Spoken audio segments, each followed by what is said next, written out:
তো আমার প্রিয় বর্ধমান বিশ্ববিদ্যালয়ের 6 সেমিস্টারের বন্ধুরা, আশা করি তোমরা সবাই ভালো এবং সুস্থ আছো।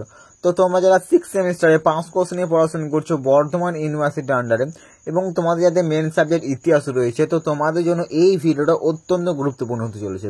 কারণ এই ভিডিওটার মধ্যে আমি বিএ 6 সেমিস্টার জেনারেল হিস্ট্রি পেপারের জন্য এই বছর পরীক্ষার জন্য মোস্ট ইম্পর্টেন্ট যে গুরুত্বপূর্ণ প্রশ্নগুলো, সেই গুরুত্বপূর্ণ প্রশ্নগুলো নিয়ে আলোচনা করবে এই ভিডিওর মাধ্যমে এবং মাত্র 10টা প্রশ্ন বলে দেবো এবং এই 10টি প্রশ্ন কিন্তু এই বছর পরীক্ষার জন্য মোস্ট ইম্পর্টেন্ট। তো কাজেই বন্ধুরা, তোমরা সবার প্রথম কিন্তু এই 10টি প্রশ্নের উত্তর অবশ্যই ভালো করে প্রস্তুত করবে এবং সাজেশনের প্রশ্নগুলো দেখানোর আগে তোমাদেরকে প্রথমেই বলে দিই, তোমরা যদি এই ব্যাপারে সমস্ত প্রশ্নের উত্তরের পিডিএফ সংগ্রহ করতে যাও, অবশ্যই দেখো বন্ধুরা নিচে যে হোয়াটসঅ্যাপ নাম্বার দিয়েছি এই হোয়াটসঅ্যাপ নাম্বারে যোগাযোগ করবে।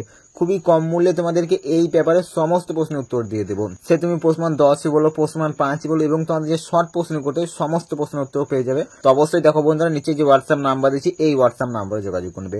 আমি যে সাজেশনের প্রশ্নগুলো দিয়েছি এই সাজেশনের সমস্ত প্রশ্নের উত্তর পেয়ে যাবে। এছাড়াও তোমাদের যদি আরো কোনো প্রশ্নের উত্তর প্রয়োজন সেটাও পেয়ে যাবে এবং তোমাদের প্রিভিয়াস এর যে শর্ট প্রশ্নগুলো রয়েছে সেই শর্ট প্রশ্নের উত্তরগুলো পেয়ে যাবে। তো অবশ্যই নিচে যে হোয়াটসঅ্যাপ নাম্বার দিচ্ছি এই হোয়াটসঅ্যাপ নাম্বারে যোগাযোগ করবে। খুবই কম মূল্যে তোমাদেরকে এই পেপারে সমস্ত প্রশ্নের উত্তর দিয়ে দেবো। সে তুমি প্রশ্ন 10 বলো, প্রশ্ন 5 বলো এবং তোমাদের যে শর্ট প্রশ্ন করতেই সমস্ত প্রশ্নের উত্তর পেয়ে যাবে। তো অবশ্যই বন্ধুরা নিচে যে হোয়াটসঅ্যাপ নাম্বার দিচ্ছি এই হোয়াটসঅ্যাপ নাম্বারে যোগাযোগ করবে।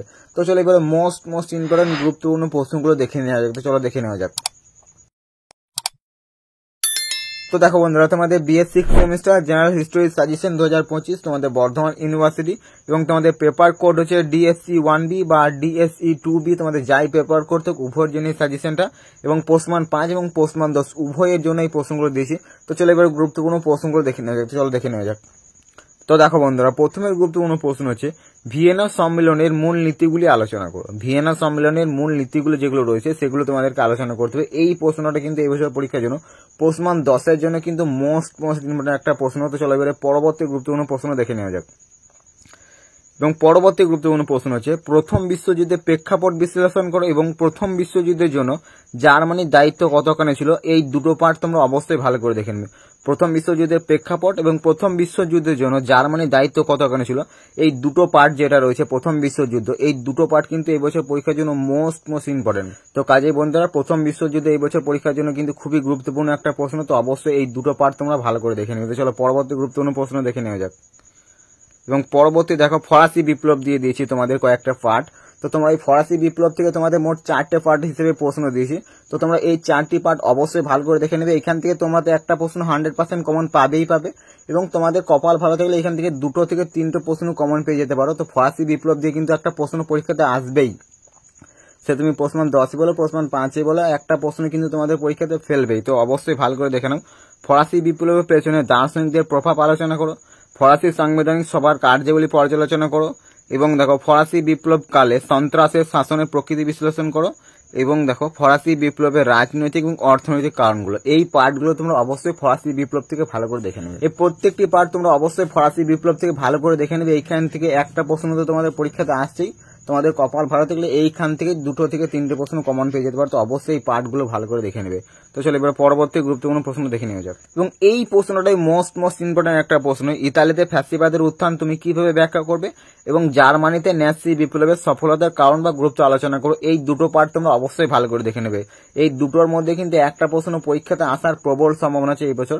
তো কাজেই বন্ধুরা, ইতালিতে ফ্যাসিবাদের উত্থান এবং জার্মানিতে ন্যাসি বিপ্লবের সফলতার কারণ বা গুরুত্ব এগুলো অবশ্যই ভালো করে দেখে নেবে। তো চলো পরবর্তী গুরুত্বপূর্ণ প্রশ্ন দেখে নেওয়া যাক এবং পরবর্তী গুরুত্বপূর্ণ প্রশ্ন হচ্ছে বিসমার্কের পররাষ্ট্র নীতির উপর একটি টিকা লেখো। বিসমার্কের পররাষ্ট্র নীতির উপর যে একটা টিকা তোমাদেরকে অবশ্যই ভালো করে প্রস্তুত করে যেতেই হবে। তো চলো পরবর্তী গুরুত্বপূর্ণ প্রশ্ন হচ্ছে ফেব্রুয়ারি বিপ্লবের ফলাফল বিশ্লেষণ করো বা প্রশ্নটা একটু ঘুরিয়ে দিতে পারে যে ফ্রান্সের ফেব্রুয়ারি বিপ্লব 1848 সালে ফলাফল গুরুত্ব আলোচনা করো। তোমাদের প্রশ্নটা এইভাবে আসতে পারে। তো এটাও খুবই একটা গুরুত্বপূর্ণ প্রশ্ন। তো চলো পরবর্তী গুরুত্বপূর্ণ প্রশ্ন হচ্ছে বিশ্ব শান্তি এবং আন্তর্জাতিক নিরাপত্তা স্থাপনে লিগ অব নেশন এর ভূমিকা আলোচনা করো। এটাও খুবই গুরুত্বপূর্ণ একটা প্রশ্ন।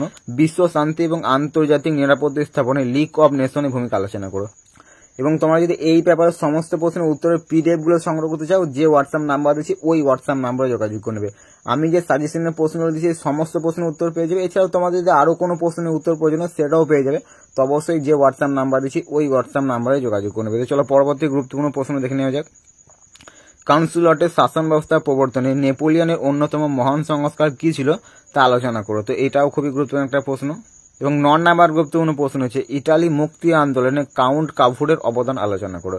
ইতালির মুক্তি আন্দোলনে কাউন্ট কাফুরের অবদান আলোচনা করো। তো চলো 10 নাম্বার গুরুত্বপূর্ণ প্রশ্ন দেখে নাও। ব্রিটেন বা ইংল্যান্ডের শিল্প বিপ্লব শুরু হয়েছিল কেন? ব্রিটেন বা ইংল্যান্ডের শিল্প বিপ্লব শুরু হয়েছিল কেন সেটা তোমরা অবশ্যই ভালো করে দেখে নেবে, এটাও খুবই একটা গুরুত্বপূর্ণ প্রশ্ন। তো দেখো বন্ধুরা, এই 10টি প্রশ্ন কিন্তু এই বছর পরীক্ষার জন্য মোস্ট ইম্পর্টেন্ট। তো কাজেই বন্ধুরা তোমরা সবার প্রথম এই 10টি প্রশ্নের উত্তর অবশ্যই ভালো করে প্রস্তুত করবে এবং তোমাদের সুবিধার্থের জন্য কিছু এক্সট্রা প্রশ্ন দিচ্ছি, যেহেতু তোমাদের সিলেবাসটা অনেকটাই বড় সেই জন্য তোমাদের কিছু এক্সট্রা প্রশ্ন দিচ্ছি। তো অবশ্যই এক্সট্রা প্রশ্নগুলো দেখে নেবে এবং সবার প্রথম কিন্তু এই 10টি প্রশ্ন ভালো করে প্রস্তুত করে নেবে এবং তারপরে কিছু তোমাদের এক্সট্রা প্রশ্ন দিচ্ছি, তো অবশ্যই এক্সট্রাগুলোও দেখে নাও। তো চলো এবারে কিছু এক্সট্রা প্রশ্ন দিচ্ছি, ওগুলোও দেখে নাও। তো দেখো, পূর্ব অঞ্চল সমস্যা এবং রুশ তুর্কি যুদ্ধে প্রেক্ষাপট বিশ্লেষণ করো।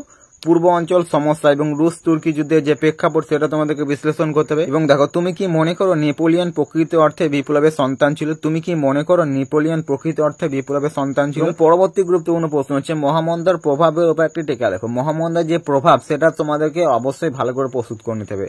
তো দেখো, পরবর্তী গুরুত্বপূর্ণ প্রশ্ন হচ্ছে তৃতীয় নেপোলিয়নের অর্থনৈতিক সংস্কারগুলি আলোচনা করো। তৃতীয় নেপোলিয়নের অর্থনৈতিক সংস্কারগুলি আলোচনা করো। এবং পরবর্তী গুরুত্বপূর্ণ প্রশ্ন হচ্ছে প্রথম ও দ্বিতীয় বলকান যুদ্ধের কারণগুলি সংক্ষেপে আলোচনা করো। প্রথম ও দ্বিতীয় বলকান যুদ্ধের কারণগুলি সংক্ষেপে আলোচনা করো। দ্বিতীয় বিশ্বযুদ্ধের অক্ষ শক্তি কেন পরাজিত হয়েছিল এবং দ্বিতীয় বিশ্বযুদ্ধের জন্য তোষণ নীতি কত দূরে দায়ী ছিল? প্রথম এবং এই দ্বিতীয় বিশ্বযুদ্ধ তোমাদের কিন্তু এই বছর পরীক্ষার জন্য প্রথম বিশ্বযুদ্ধ যে দুটো পার্ট দিয়েছি ওই দুটো পার্ট তোমরা অবশ্যই ভালো করে দেখে নেবে এবং দ্বিতীয় বিশ্বযুদ্ধ এই বছর একটু কম ইম্পর্টেন্ট আছে, কিন্তু প্রথম বিশ্বযুদ্ধ যে প্রশ্নগুলো দিয়েছি সেই প্রশ্নগুলো অবশ্যই ভালো করে দেখে নেবে এবং দ্বিতীয় বিশ্বযুদ্ধ দিয়ে এই দুটো প্রশ্ন দিয়েছি, তো অবশ্যই ভালো করে এই দুটোও দেখে নেবে। দ্বিতীয় বিশ্বযুদ্ধে অক্ষ শক্তি কেন পরাজিত হয়েছিল এবং দ্বিতীয় বিশ্বযুদ্ধের জন্য তোষণ নীতি কতদূর দায়ী ছিল, এই দুটো পার্ট তোমরা অবশ্যই ভালো করে দেখে নেবে। তো এই প্রত্যেকটি প্রশ্নই কিন্তু এই বছর পরীক্ষার জন্য মোস্ট ইম্পর্টেন্ট। তো কাজেই বন্ধুরা, তোমরা যারা 6 সেমিস্টারে 5 কোর্সে ইতিহাসটা রেখেছো তো তোমরা অবশ্যই প্রত্যেকটি প্রশ্নের উত্তরগুলো ভালো করে প্রস্তুত করে নিতে পারো না। তোমাদের ইতিহাস পেপার নিয়ে কিন্তু আর কোনো সমস্যা হবে না। এই প্রশ্নগুলোর মধ্যেই তোমরা পরীক্ষাতে দেখবে, প্রশ্নপত্র উল্টিয়ে দেখবে যে এই প্রশ্নগুলোর মধ্যেই সমস্ত প্রশ্ন কমন পেয়ে যাবে। তো অবশ্যই বন্ধুরা তোমরা কিন্তু এই প্রশ্নগুলো অবশ্যই ভালো করে প্রস্তুত করবে এবং তোমাদের সুবিধার্থে আমি আবার বলে দিচ্ছি, তোমরা যদি এই পেপারে সমস্ত প্রশ্নের উত্তরের PDF সংগ্রহ করতে চাও, যে হোয়াটসঅ্যাপ নাম্বার দিয়েছি স্ক্রিনে ওই হোয়াটসঅ্যাপ নাম্বারে যোগাযোগ করবে। খুবই কম মূল্যে তোমাদেরকে এই পেপারের সমস্ত প্রশ্নের উত্তর দিয়ে দেবো। সে তুমি প্রশ্নমান 10 বলো, প্রশ্নমান 5 বলো এবং তোমাদের যে শর্ট প্রশ্ন করতে হয় সমস্ত প্রশ্নের উত্তর পেয়ে যাবে। আমি যে সাজেশনের প্রশ্নগুলো দিয়েছি এই সমস্ত প্রশ্নের উত্তর পেয়ে যাবে। এছাড়াও তোমাদের যদি আরো কোনো প্রশ্নের উত্তর প্রয়োজন হয় সেটাও পেয়ে যাবে। তো অবশ্যই নিচে যে হোয়াটসঅ্যাপ নাম্বার দিচ্ছি এই হোয়াটসঅ্যাপ নাম্বারে যোগাযোগ করবে। তো চলো বন্ধুরা, আজকের ভিডিওটা এখানে শেষ করছি এবং এই ভিডিওটা যদি তোমার কোনো উপকার আসছে অবশ্যই একটা লাইক দিতে ভুলবে না এবং তোমরা যারা এখনো পর্যন্ত চ্যানেলটা সাবস্ক্রাইব করনি অতি অবশ্যই চ্যানেলটা সাবস্ক্রাইব করে নেবে, কারণ এই চ্যানেলটাতে তুমি বর্ধমান বিশ্ববিদ্যালয়ের বিভিন্ন প্রিভিয়াস ইয়ার কোশ্চেন পেপারই বলো, সাজেশন বলো এবং উত্তরগুলো নিয়ে আলোচনা করে থাকি। তো কাজেই বন্ধুরা, তোমরা যারা এখনো পর্যন্ত চ্যানেলটা সাবস্ক্রাইব করনি অতি অবশ্যই নিচে সাবস্ক্রাইব বাটনটা দেখাচ্ছে, অবশ্যই সাবস্ক্রাইব করে নেবে এবং এই ভিডিওটা যদি তোমার কোনো উপকার এসছে অবশ্যই একটা লাইক দিতে ভুলবে না। তো চলো বন্ধুরা, দেখা হচ্ছে পরবর্তী গুরুত্বপূর্ণ ভিডিওতে এবং তোমাদের আরো কোন কোন সাবজেক্টের সাজেশন প্রয়োজন অবশ্যই নিচে কমেন্টে জানাও। তো চলো দেখা হচ্ছে পরবর্তী গুরুত্বপূর্ণ ভিডিওতে।